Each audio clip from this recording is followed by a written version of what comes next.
So now we sort of want to analyze its running time. So we have been claiming that the running time of this algorithm is polynomial as opposed to exponential, right? So let's see why this is the case, right? So basically we have two forms of representation, right? We have m representation. So we want to be able to by the end of the day fill in all the numbers between 1 to m, right? So in the beginning it's all empty, right? So now at the end we want to fill in everything, right? And then we also have the recursive call representation, right? So basically you can sort of treat every node here as every value here as a node in the recursive call, right? And at the end it's n, right? So this node n basically it's equivalent to it represents the trying to find the opt ends, the value of the function of m, right? So this is actually compute instead of the function itself, right? So the recursive call here, like let me just repeat, right? So there are two ways of representing the internal states of the program, right? The first way actually is two pieces of information. The first way would be just the array m, right? This is the cache, and then actually this is actually the most valuable piece of information for the whole program, right? As soon as we are able to fill in the number here, then we are done, right? So but in the beginning it's everything's empty, right?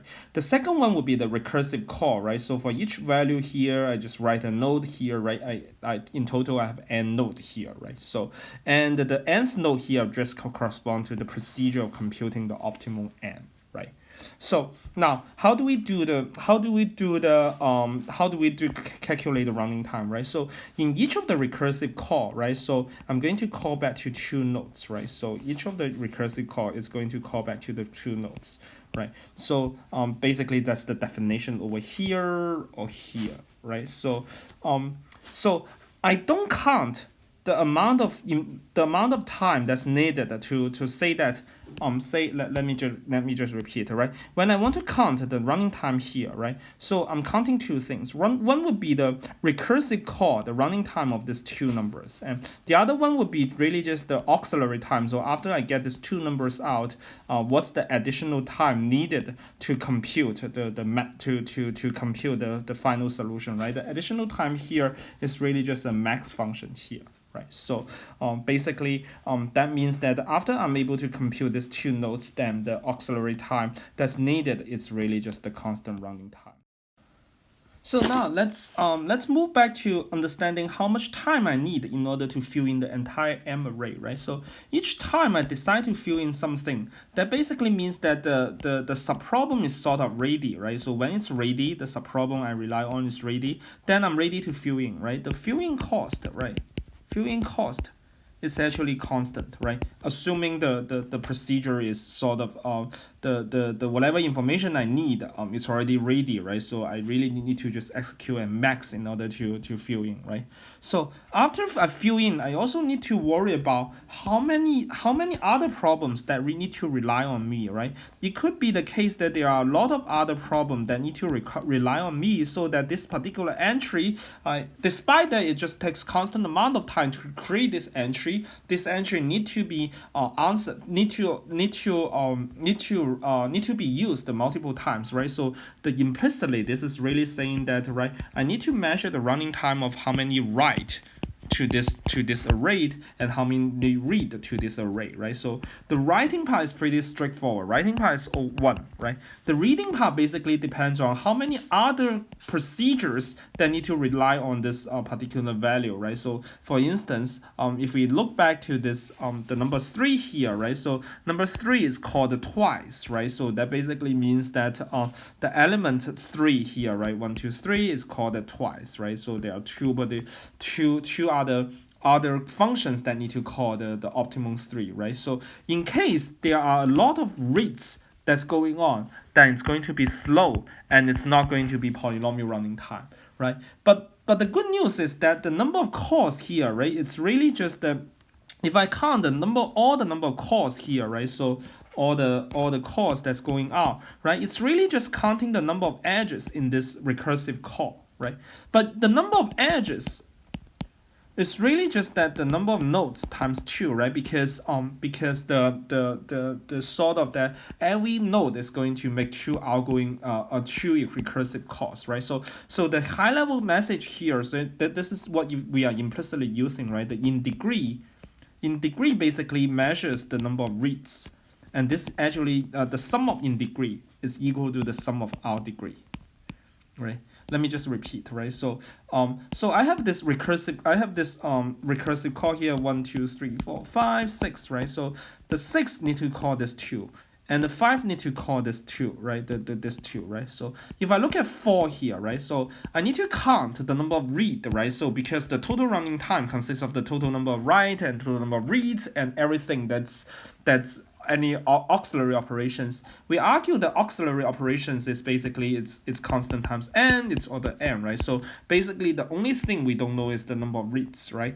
The number of reads here, right? The number of reads of 4, right? If I count all this, right? So basically I need to count the number of reads of 1. Basically it's the incoming degree in degree of 1, right? So this maps to how many comes into 1, right? So and then I do the number of reads of 2, which is the in degree of 2, right? So I'm going to count this one, right? But the point is that, right? So if I count the sum of all the in degree, right? So basically one edge there, you really have to have something going out before it comes in, right? So the sum of in degree is the same as the sum of out degree.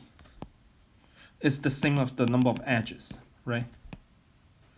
Right. So that basically means that maybe there's a case that there are a lot of people that's calling 4 here, right? So depending on the problem structure, right, there are a lot of people that are calling 4 here, right? But if I sum up everything, the everything that goes in, right, that's the same as the summing up that's going out, right?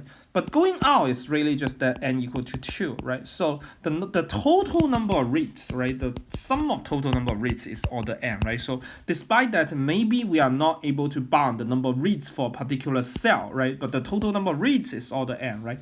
By the way, right, if you look at this problem, the problem here, right, we are talking about here, the number of reads is always 2, right? So if I look at 3, the number of reads would be 4 to 5, right? And if I look at 2, right, the number of reads would be 3 to 4, right? So for this particular case, the number of reads it's bounded by 2, but this is not generalizable, right? If you have a problem that looks like that, right? So a lot of overlaps, that's so a lot of elements that are overlapping with the job J, then the number of read would be a lot, right? But that doesn't matter, right? So the total number of read would be the same as the total number of out degree, because every one is really just making 2 recursive calls, right? So the total out degree would be just n times 2. That's the reason the number of edges is n times 2, and the running time here is actually linear, right? So this is covered here, but if you look at the notes, this is a linear running time. Right. So that's basically wraps up our first solution, first step dynamic programming problem, right? So there's one key message here, basically, that those who cannot remember the past are condemned to repeat it, right? This is originally by Church U, I guess. But now it's also very true for dynamic programming. Like if you don't memorize what you have computed, that's going to cost you a lot of extra running time. So there are some implementation details, right? So the DP only gives you the optimum value of the scheduling, right? It only tells you are going to make exactly $1,000, but it doesn't tell you which subset you are going to choose, right? So you need to tweak the algorithm a little bit in order to be able to find this optimum subset yourself, right? So I think this can be left to your own, right? So there's another observation that's going on here, right? Because like imagine that what we were doing, we were saying that there's a cache, right? This cache is basically trying to memorize all the solution you have seen, right? So basically mi equal to, ideally it's empty if not computed.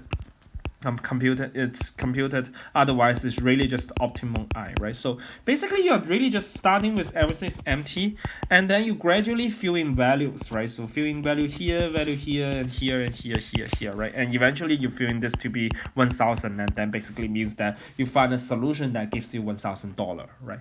But then it turns out that if your whole purpose is to really just fill in the array here, can we fill in things that from a left to right manner, right? So basically what we were doing is that we try to fill in the m, we try to query the m of n, and then we realize that it's empty. Then we try to make a recursive call query, and then we realize it's empty, and then goes back all the way back to the 1, and then start to fill in value here, and then gradually the recursive call you start to be able to solve more and more sub-problem, and then your values start to fill in from left to right, right? So this is really sort of you do the top down, but eventually you reach the bottom, you go back, right? So, and why don't we just start with trying to fill in the values from m0, m1, right? m0 doesn't make sense. m1, m2, m3, m4, m all the way to mi, right? Can we just make one for loop, right, to fill in the things, right? So it turns out that mj, right? So if I want to fill in the mj, it's really just I can use this recursive law here, right? So let me just erase things here, right? So this is this is exactly the definition of mj, right? So either mj minus 1 or wj plus mpj, right? Pj is sort of initialized, right? So long as all the value here, all the value prior to I or prior to j are filled in, right? Then I'm able to fill in j. Like I don't need to make any recursive call because I know the numbers here, right? So so in other words, right, the high level message is that why don't you just run a single for loop and fill in the numbers from left to right instead of going to the top-down approach. And this is usually usually true, like usually a very interesting technique, like for a lot of DP problem, right?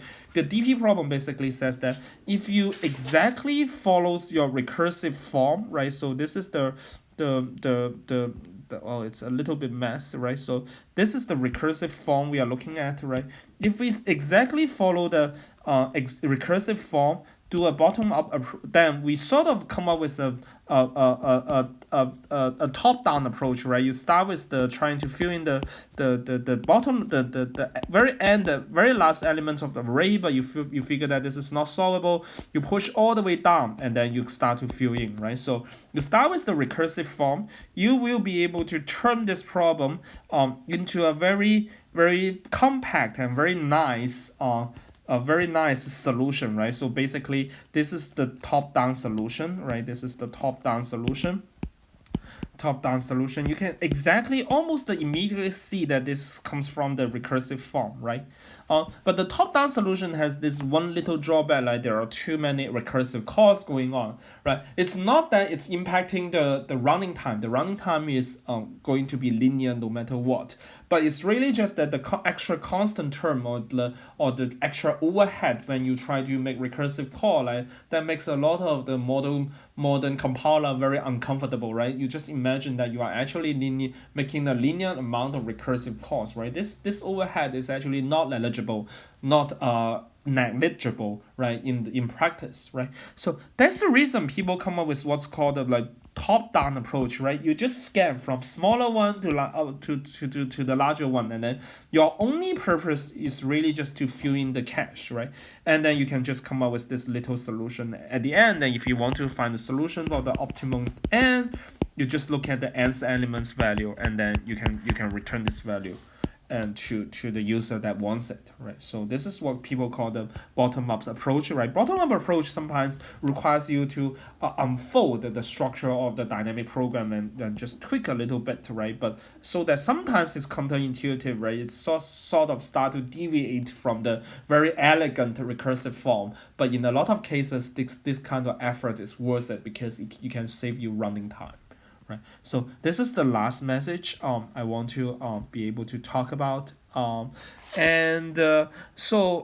We ran over time last time, so I promised that in this lecture I'm going to make this shorter. So again, we were not able to solve two problems as I originally planned it in the beginning of the lecture. But I think it's good to slow down and just give you as much details as possible. We do have an office hour this Tuesday again, and just stop by my office if you have any questions. Thank you again for your time, and talk to you on Thursday.